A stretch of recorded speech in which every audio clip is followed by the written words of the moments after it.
Hello students, आज हम पढ़ेंगे सिग्निफिकेंट फिगर्स, जिसको हम सिग शॉर्टकट भी कहते हैं।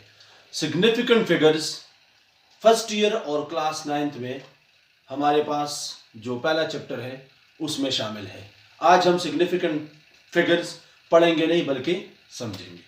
तो आइए स्टूडेंट्स देखते हैं कि फिजिक्स में हमारा वास्ता अक्सर पैमाइश के साथ पड़ता है, क्योंकि फिजिक्स में जो हमारे पास पहला चैप्टर 9th और फर्स्ट ईयर में वो हमारे पास है physical quantities and measurement. Physical quantities जब भी उसकी बात आती है तो हमें कुछ ना कुछ पैमाइश करना पड़ेगा, या बल्फाजी दीगर हम ये भी कह सकते हैं कि फिजिक्स एक्चुअली साइंस है, और साइंस वो इल्म है जो एक्सपेरिमेंट से निकलता है। आप जो भी एक्सपेरिमेंट्स करते हैं तो उसमें किसी न किसी किस्म का फिजिकल क्वांटिटी शामिल होता है, और आपने फिर उसी क्वांटिटी को एक्यूरेट लेवल तक, प्रिसाइज लेवल तक मेजर करने की कोशिश करते हैं।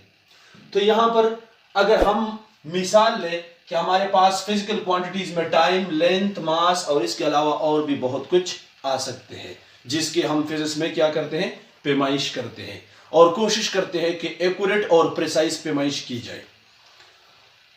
अगर टाइम को देखा जाए तो टाइम को हम स्टॉपवॉच की मदद से नापते हैं, जिसके लिए फर्दर हम एनालॉग स्टॉपवॉच और डिजिटल स्टॉपवॉच का सहारा लेते हैं। इस तरह अगर लेंथ को हम नापते हैं तो उसके लिए हम मीटर रूलर या आम जो टेप हमारे पास होता है, पीता वगैरह, या उससे अगर हम बेहतर पैमाइश कर सके तो फिर उसके लिए हम vernier caliper.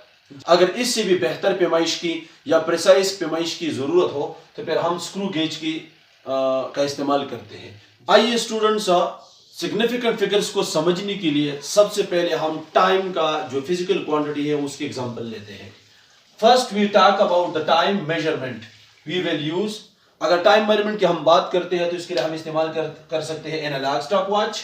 Analogue stopwatch which has least count 0.1 second.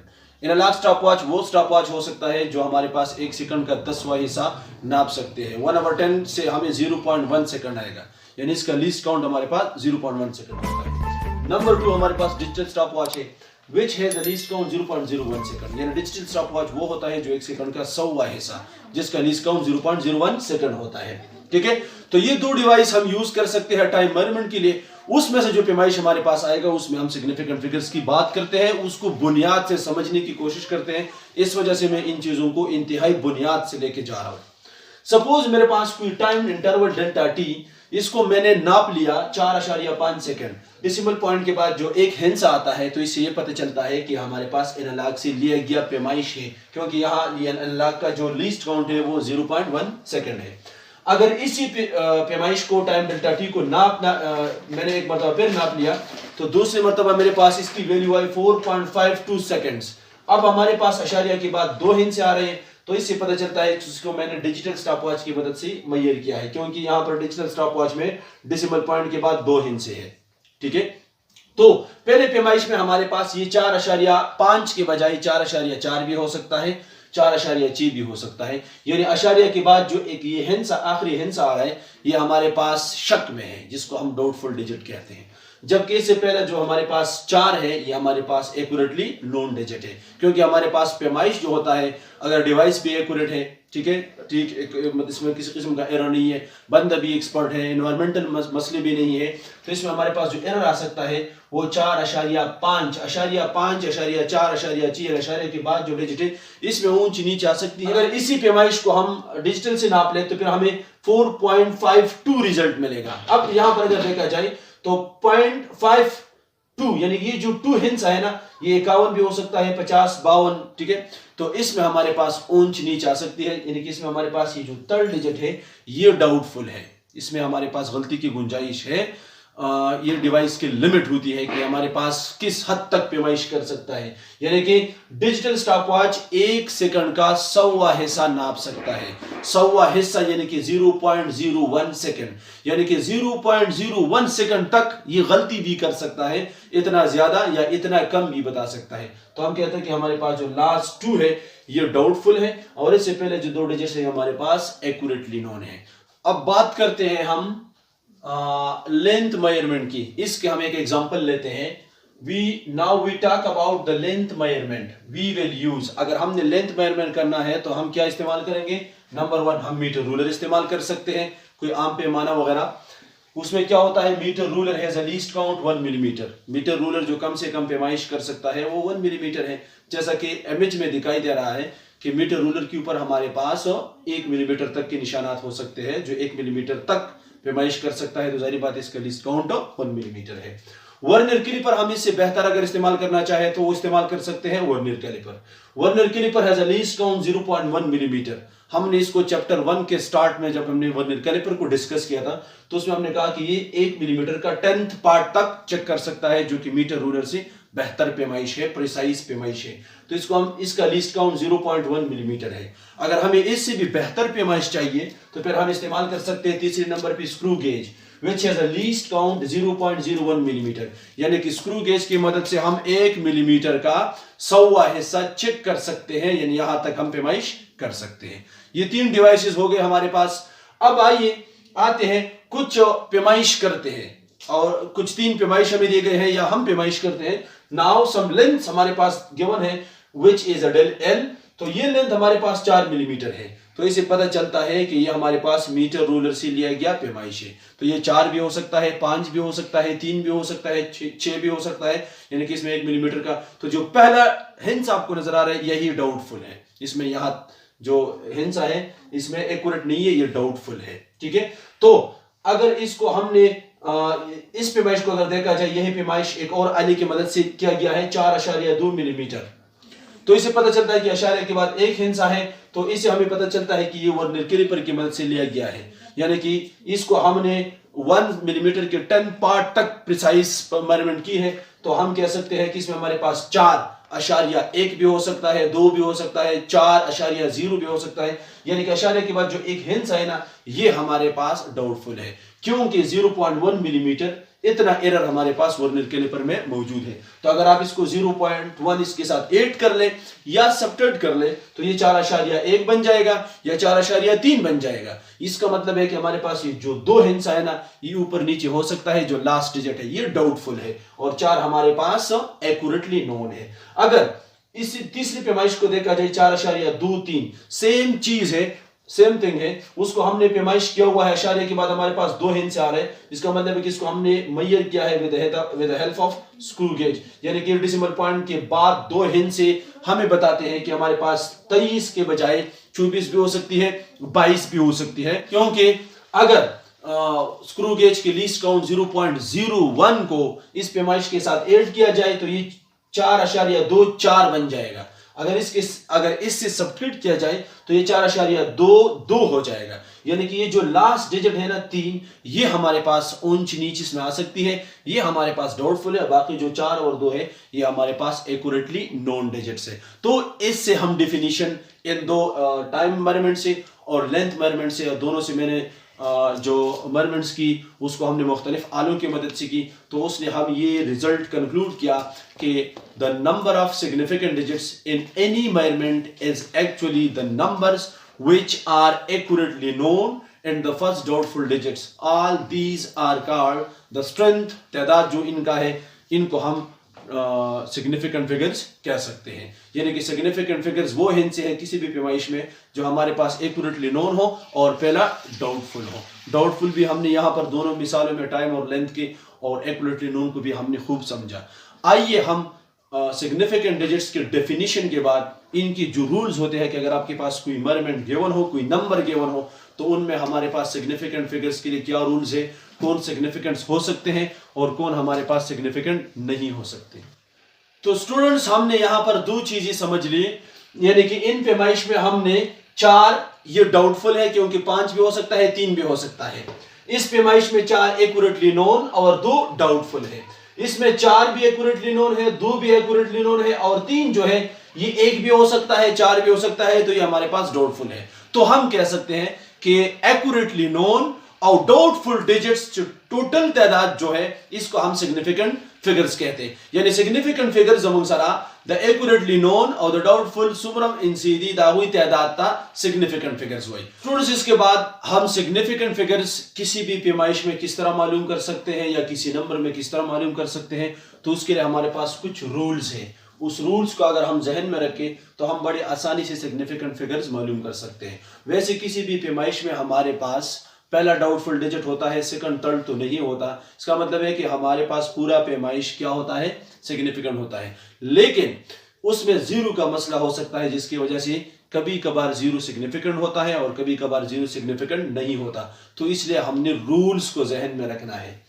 तो रूल्स के लिए नंबर 1, ऑल नॉन जीरोस जितनी भी डिजिट्स है वो सिग्निफिकेंट होते हैं। अगर किसी भी पैमाइश में जितनी भी 1, 2, 3, 9 तक जितनी भी हिंसे होते हैं तो उनको आप काउंट करेंगे, वो आपके पास सिग्निफिकेंट है। मिसाल के तौर पर 41, 4.62 ये कोई पैमाइश है तो 1, 2, 3 इसमें हमारे पास तीनों हिंसे जो है वो सिग्निफिकेंट से।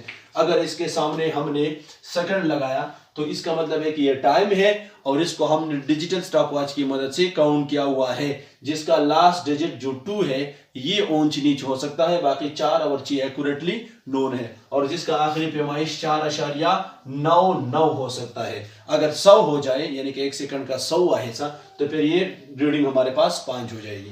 तो इसके बाद इसका मतलब ये है कि ये इसके साथ अगर नंबर के साथ आप यूनिट लगाए तो फिर आपको इससे पता चलता है कि इसमें हमारे पास जो लास्ट डिजिट है वो डाउटफुल है, और वो भी इसके साथ काउंट करेंगे आप, पूरा हिंसा नंबर तादाद आप मालूम करेंगे जितने भी इसमें हिंसे हैं जीरो के अलावा वो तमाम आपके पास सिग्निफिकेंस होंगे। इसके अलावा पॉइंट नंबर 2 रूल्स में ये है कि zeros between non zeros are significant. अब जीरोस की बारी है, अगर जीरो 2 नॉन जीरो के बीच में आ जाए तो वो सिग्निफिकेंट काउंट होते हैं। 4.008 अगर मीटर लगाए जाए तो इसे हमें पता चलता है कि 1 मीटर का 1000वां हिस्सा, क्योंकि अशारिया के बाद 1, 2, 3 हिंसे है तो इस डिवाइस का अंदाजा लगा सकते हैं हम। इस तरह 20.03 तो इसमें बीच में भी 1, 2, 3, 4 सिग्निफिकेंट डिजिट्स है। 1.003 तो इसमें भी हमारे पास सिग्निफिकेंट डिजिट्स 4 है। दोनों जीरो को आप क्या करेंगे, काउंट करेंगे। अब बारी है जीरो को अगर लेफ्ट साइड पर लिखा जाए तो जीरो टू द लेफ्ट ये हमारे पास सिग्निफिकेंट्स नहीं होते। ठीक है, किस तरह जीरो अगर लेफ्ट पे 0.1 सेकंड तो यहाँ पर जीरो की अहमियत नहीं है, इससे हमें सिग्निफिकेंस या डिवाइस का अंदाजा नहीं होता। किस तरह 1 सेकंड का 10वां हिस्सा, यानी इसको ये अंदाजा हम नहीं लगा सकते कि ये 0.1 सेकंड जो है ये डिजिटल से लिया गया या एनालॉग से, क्योंकि 1 सेकंड का 10वां हिस्सा ये हम डिजिटल से भी नाप सकते हैं और एनालॉग से भी हम कैलकुलेट कर सकते हैं। तो इससे ये पता नहीं चला कि किस डिवाइस की मदद से लिया गया है। तो अशारिया के से पहले जो जीरो आएगा वो हमारे पास काउंटर नहीं होगा। 0.00 इसमें भी 3 जीरो नहीं है, सिर्फ 5 और 3 सिग्निफिकेंट है। तो इस तरह जितने भी पैमाइश है अगर अशारिया से पहले जीरो आ जाए जिसको हम लीडिंग जीरोस कहते हैं वो हम काउंटर नहीं करेंगे। रूल नंबर 4 हमारे पास ये है कि जीरो टू द राइट जिसको हम ट्रेलिंग जीरोस भी कहते हैं, कि अगर बाद में आ जाए किसी नंबर के 8 सिग्निफिकेंट तो उसको हम सिग्निफिकेंट काउंट करते हैं। यानी मिसाल के तौर पर 5.00 सेकंड्स, यहाँ पर अशारिया के बाद जो 00 सेकंड्स है यानी कि इसको हम आमतौर पे 5 भी लिख सकते हैं। मैंने लिखा 5.00 सेकंड्स, तो इसी सेकंड से पता चलता है कि किसी टाइम की पैमाइश है। तो अगर कोई बंदा इसको 5 सेकंड लिखे या इसको 5.0 सेकंड लिखे या इसको 5.00 सेकंड लिखे तो आमतौर पे मैथमेटिकली इसकी वैल्यू पे कोई असर नहीं होता, नहीं पड़ता। इससे मुराद सेम नंबर है। लेकिन अगर आप इसको सिग्निफिकेंट फिगर्स की रू से देख लें तो यहाँ पर जो 5 सेकंड्स है तो इससे पता चलता है कि इसको हमने एक ऐसी किसी डिवाइस की मदद से नाप लिया है जिसका लीस्ट काउंट 1 सेकंड है। अगर अशारिया के बाद 1 जीरो है तो इसका मतलब है कि इसको हमने एनालॉग की मदद से कैलकुलेट किया हुआ है। अगर अशारिया के बाद 2 जीरो है यानी कि 1 सेकंड का 100वां हिस्सा तो इसका मतलब है कि इसको हमने डिजिटल स्टॉपवॉच की मदद से मुय्यर किया है। तो इसका मतलब है कि अशारिया के बाद जो जीरोस है वो आपको डिवाइस के प्रिसिशन के बारे में बता रही है। तो इस वजह से अशारिया के बाद जो जीरोस होते हैं वो इंपॉर्टेंट होते हैं और वो आप मुनासिब लगाएंगे डिवाइस के मुताबिक। यानी अगर आपने डिजिटल की मदद से जो पैमाइश किया हुआ है तो आप इसको अशारिया 00 लगाएंगे। अगर आपके पास ये एग्जैक्ट 5 आ रहा है जो कि मुमकिन ऐसा बहुत ज्यादा मुश्किल है, ये 5.23 या कुछ भी हो सकता है, लेकिन एग्जैक्ट 5 आ जाए तो फिर आप एग्जैक्ट 5 नहीं लगाएंगे, अशारिया 00 लगाएंगे, जिससे ये पता चलेगा कि इसको डिजिटल की मदद से मैयर किया गया है। तो इसका मतलब है कि राइट साइड पर जो जीरोस आ जाएंगे वो हमारे पास काउंटेड है, लेकिन एक ऐसी पैमाइश में जिसमें हमारे पास डेसिमल पॉइंट शामिल हो। इस तरह 44.0 मिलीमीटर, अशारिया के बाद 1 जीरो और ये मिलीमीटर है, यानी इसको हमने वर्नियर कैलिपर से नाप किया गया कोई भी लेंथ है तो ये भी अशारिया 0 से पता चलता है कि ये वर्नियर कैलिपर की तरफ इशारा है, इसकी तरफ इशारा करते हैं। तीसरा पैमाइश हमारे पास 50.000 किलोग्राम, यानी अशारे के बाद 30 से मतलब ये है कि 1 किलोग्राम का 1000वां हिस्सा, यहाँ तक इसका पैमाइश किया गया है। तो ये तीनों जीरोज इंपॉर्टेंट है, ये आपको डिवाइस के प्रेसिशन के बारे में इंफॉर्मेशन देती है। तो इसका मतलब है कि जो राइट साइड पर जीरोज होते हैं वो हमारे पास इंपॉर्टेंट होते हैं, सिग्निफिकेंट फिगर्स हमारे पास, इसको हम क्या करते हैं, काउंट करते हैं। डेसिमल पॉइंट अगर नहीं हो और आपके पास बड़े हिस्से होते हैं तो उसके लिए in case of large numbers we write the number in standard form first. सबसे पहले आप उसी नंबर को स्टैंडर्ड फॉर्म में या साइंटिफिक नोटेशन में लिखते हैं। देन मेंटिसा कंटेन सिग्निफिकेंट, फिर हमारे पास जो मेंटिसा होता है उसी में हमारे पास सिग्निफिकेंट फिगर्स होते हैं, यानी कि मेंटिसा में जितनी भी नंबर्स हैं उनको आप काउंट कर लो, वो ऑटोमेटिकली सारे के सारे आपके पास सिग्निफिकेंस होंगे। सपोज 600 सेकंड कोई टाइम है जिसको मैंने मेजर किया हुआ है with the help of a digital stopwatch, तो 600 को मैं लिख सकता हूँ 6,010 की ताकत 2। तो इस तरह हम लिख सकते हैं। अब मुझे ये पता है कि 600 सेकंड जो है वो हमें डिजिटल स्टॉपवॉच की मदद से हमने इसकी मेजरमेंट की है, तो मैं लिखूंगा 6.00 ज़रब 10 पावर 3। तो इसे हमें पता चलता है कि देयर आर 6.00, यानी कि ये तमाम हमारे पास क्या है, सिग्निफिकेंस है। There are 3 significant digits. या अगर इसको आपने किसी आम डिवाइस की मदद से नाप ली है तो फिर आप इसमें सिर्फ 6 ज़रब 10 की ताकत 2 लगाएंगे और एक ही सिग्निफिकेंट 6 होगा। इसको अगर आपने एनालॉग की मदद से नाप लिया है तो फिर आप 6.0 लगाएंगे, ज़रब 10 की ताकत 2, तो 6 और 0 2 सिग्निफिकेंट डिजिट्स होंगे। यानी कि ऐसे बड़े बड़े नंबर्स में हमारे पास जो नंबर ऑफ सिग्निफिकेंट डिजिट्स है वो काउंटिंग स्केल के ऊपर डिपेंड करता है।